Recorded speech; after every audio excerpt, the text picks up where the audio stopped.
Hello everyone, welcome back to Morgan's Movie Collection. It is just after Christmas, so naturally I treated myself. I went out, I spent a little bit of Christmas money and came back with a lovely haul of British noir movies. We have 8 movies to show today, all from StudioCanal's Vintage Classics label, which are great. They're a label I do particularly like, and along with their kind of sister label in the Vintage World Cinema series, or sister series I should say, they're probably the best we have in the UK for really pushing great, maybe forgotten about or maybe half forgotten about British movies and movies from kind of mainland Europe, French movies, Italian movies, that kind of stuff as well. There's an awful lot of it. And like I said, all these movies are British movies. All these movies are British noir movies as well, which I've done for a very particular reason. We are planning a Brit Noir series on It's a Wonderful Podcast, the main show, later in 2025. So I'm kind of preparing a little bit for that as well. But no, StudioCanal's Vintage Classics are a really great series. Like I said, there's only British movies in there, so, you know, as a label, unless you go obviously for their Vintage World Cinema as well. But they are wonderful. They're always great features. We'll have a look at them now. We'll go in chronological order, and we will start in 1948 with Brighton Rock, which is Richard Attenborough, very, very young Richard Attenborough on the cover there. Obviously, most people know Richard Attenborough from, you know, Jurassic Park and the 1994 Miracle on 34th Street, or even in older movies, I suppose The Great Escape, you'd probably know him best from. But this is even earlier than that. This is 1948, like I said. So this is very, very young Richard Attenborough. And none of these British noir movies, by the way, are ones that I have seen before. These will all be new to me. I kind of want to make 2025 the year of British noir for me. I think I watched more international noir in 2024 than I had ever done in the past in my kind of noir journey. And British noir, I think, is what I want to focus on a lot this year in my watching. And Brighton Rock is said to be one of the very best in that genre.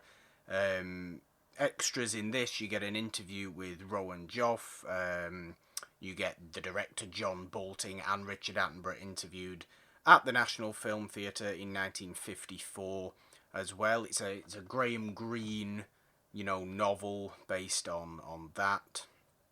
And a small-time hoodlum running a protection racket at a Brighton racecourse.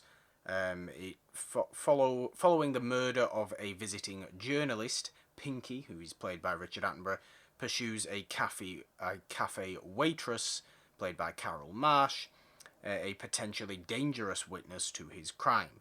Marrying her seems to ensure her silence, but events escalate and a trail of killings and double crossings eventually lead to Pinky's undoing and a thrilling and memorable climax. It does also star Hermione Baddeley and William Hartnell, the first Doctor, if you're into Doctor Who. But very excited for that. 93 minutes. I think they're all about, you know, typical length of noir movies tend to be 80 to 100 minutes. You're not going to get anything really over that a lot of the time. But I'm very excited for Brighton Rock. I really am. Next up, we are in 1948 still, I believe, with The Fallen Idol. Carol Reed directed this movie, another Graham Greene adaptation. Michelle Morgan, Ralph Richardson in this one as well. Ralph Richardson's a really great, kind of classic British actor as well. I know it's just gone Christmas, but if you're still wanting to watch some Christmas movies, do watch The Holly and the Ivy from 1952, where Ralph Richardson gives a really good performance in that movie. But The Fallen Idol, this looks kind of interesting as well. Carol Reed, obviously, is a great director. The Third Man, probably most notably. Orson Welles and Joseph Cotten. As a noir movie. And if you're like me and like the 1968 Oliver musical, he also directed that.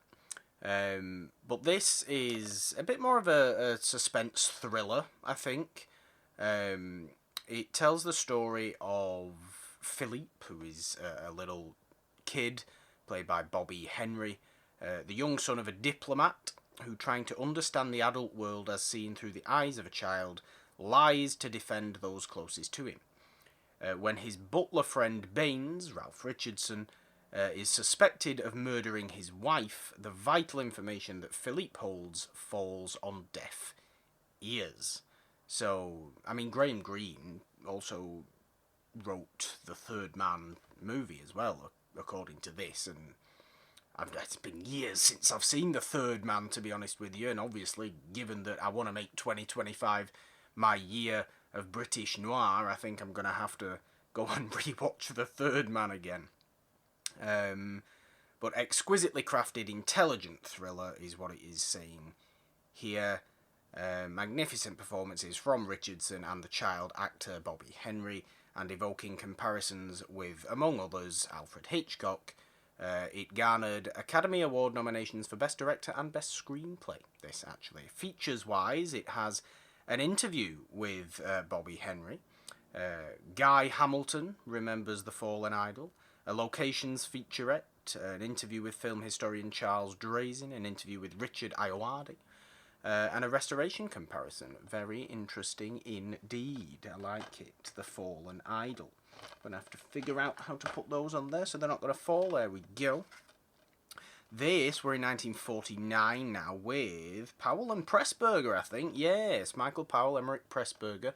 Obviously wonderful filmmakers that they were. Real stars of British movies. Black Narcissus and things like that, the Red Shoes. But this is The Small Back Room with David Farrar and Kathleen Byron, Jack Hawkins as well. It's a bit more of a wartime noir. It is a troubled love affair between a tormented backroom scientist and a secretary, told against the background of ministerial intrigue and empire building. Okay. So, David Farrar was the Army's finest bomb disposal officer until he was injured in the war. Now part of a specialist backroom team, he dismantles the booby-trapped devices being dropped by Nazi bombers. Falls in love with Susan, played by Kathleen Byron, who was in Black Narcissus, that famous shot of the really terrifying nun with wild eyes. That is Kathleen Byron in Black Narcissus. There's a secret affair between those two, yet he feels inferior in every aspect of his life, apparently. I mean, all these things just scream great noir, don't they? Features-wise, you get a restoration feature. You get Kevin MacDonald talking about The Small Back Room. You get Ian Christie talking about the movie. You get an audio commentary featuring film scholar Charles Barr. You get an interview with the cinematographer. Or I don't know if it's the cinematographer of this movie, but a cinematographer, Christopher Chalice. And you get a feature, The Making of an Englishman. Okay, interesting. The Small Back Room, definitely excited for that. I think we're into the 50s now. We are 51 with this that really does intrigue me. This is Pool of London, which is directed by Basil Dearden. Features-wise in this, that's quite tough to see. You get a locations featurette with film historian Richard Dacre, a new interview with Earl Cameron, and a stills gallery. And it is Earl Cameron who is the most interesting aspect of this, because this is 1951. Earl Cameron is a black actor and having a major role and an interracial relationship in this movie in 1951, which is pretty good going, I think, for the time, certainly. It's an on-location movie as well, on location in the City of London, on the Thames, on London Bridge and all that kind of stuff, and the blitzed streets around St. Paul's Cathedral, it says as well, an authentic and unmissable slice of film history. Everything changes for two sailors on shore leave when they inadvertently become caught up in a crime as murky as the Great River itself. For one of them, Johnny, life is further complicated when he falls in love with Pat, a local ticket seller, forming one of the first interracial relationships in British film. There you go. So, I mean, you can only imagine the kind of stuff that you're going to get in that. It is likely to be very grimy, very dark, and gritty in itself, and just fascinating. Just sounds absolutely fascinating to me. Next up, we have, I think Carol Reed's back directing this one. He certainly is. 1953, The Man Between. James Mason, who we always like with his famously slurred way of speaking. Claire Bloom and Hildegard Neff. This is seemingly a little bit of a sister piece to The Third Man, and it says as much on the back because this is set in post-war Berlin.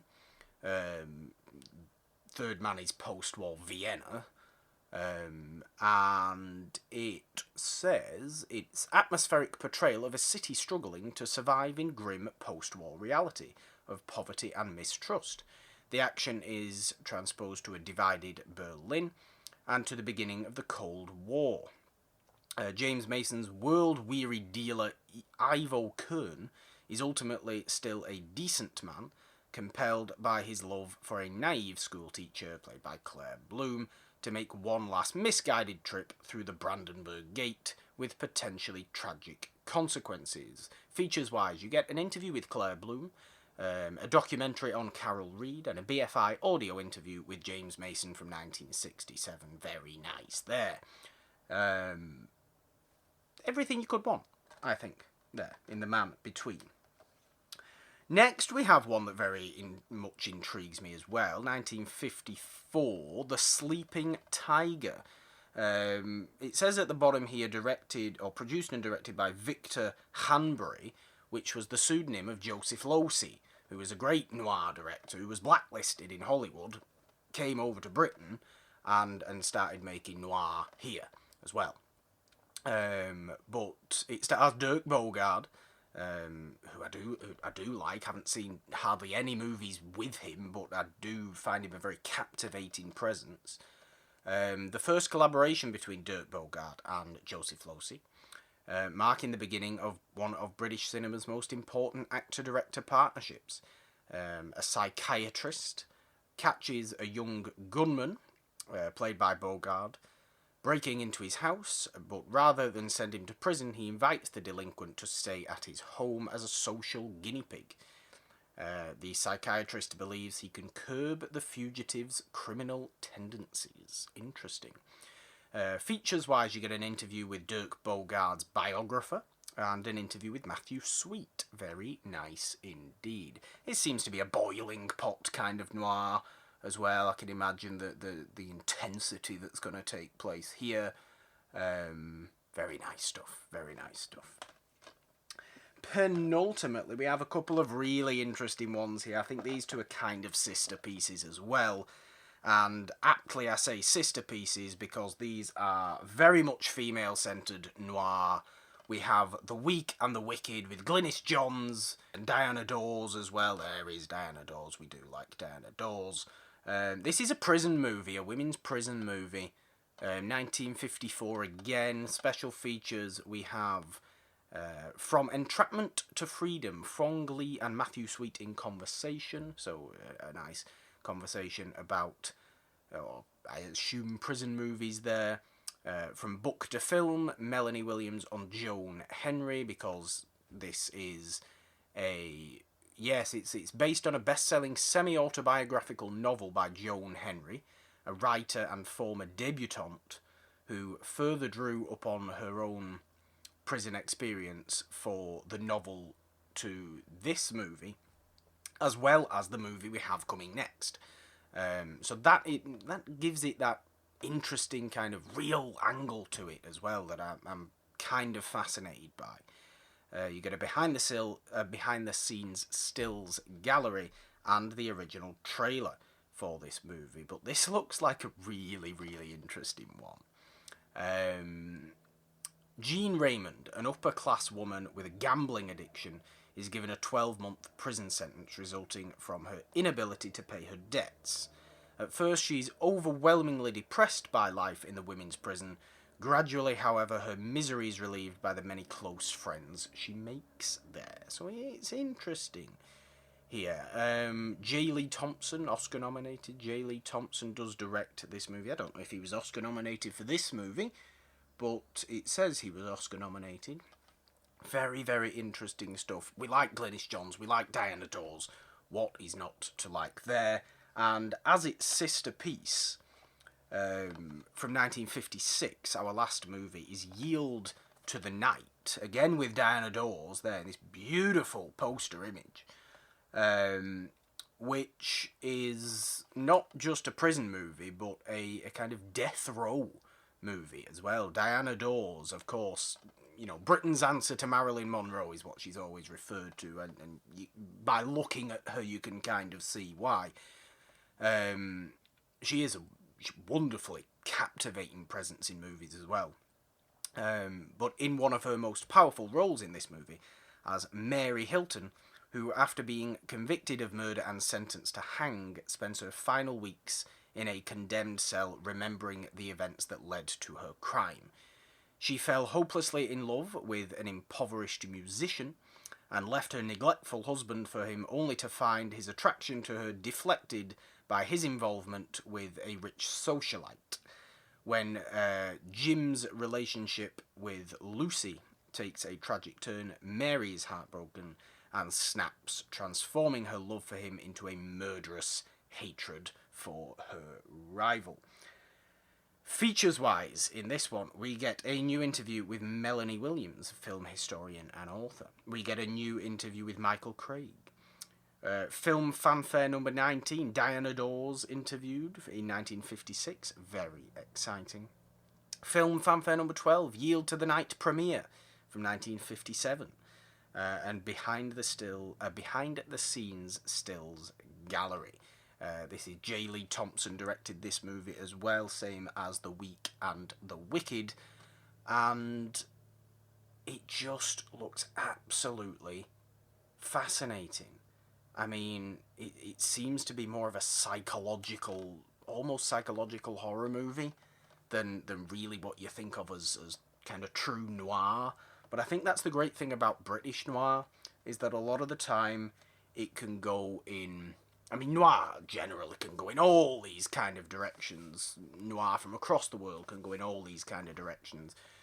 American noir obviously can. But there's not as strict a censorship in place still in Britain as there was with the motion picture production code in the US. So you can have a little bit of darker things going on. You can have a little bit of more bold things going on slightly earlier in British movies than you can in American movies. And like we said there, in Pool of London, you've got an interracial relationship in 1951 in a major movie, which is, you know, I can't think of an interracial relationship in Hollywood in 1951. You don't really get those until the 60s, really, at least, you know, until after the production code falls away,